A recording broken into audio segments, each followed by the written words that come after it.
Kasi sabi ibigay ng a day before the fight sa gabi. So sinubukan kong iturok nung gabi dahil may laban ng kinaumagahan, half fight lang naman.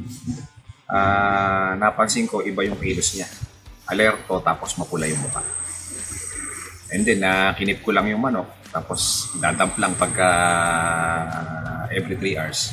Ang oras ng laban nun mga alas 3. So nung oras na ng laban, gising na gising siya. Tsaka alerto.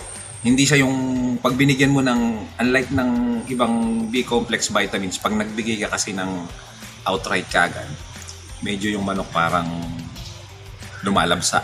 Pero itong stallion, iba yung kilos niya. Talagang andun yung lakas. Maganda yung resulta kasi nanalo yung manok eh. Sa pagkakagamit ko nung unang gamit, maganda yung resulta niya. Tsaka gising na gising yung manok. Ito lang yung B-complex vitamins na nagamit ko na pwede mong ibigay ng a day before the fight. Nag-champion sa 2 hits, pulutan. After yung unang gamit namin, ang stallion, nasundan ulit yung aming laban ng 2 pang champion. Kaya ang masasabi kong hindi tsamba yung maging panalo namin. Dahil sa stallion, nag-improve yung conditioning ng palo, galaw ng manok namin.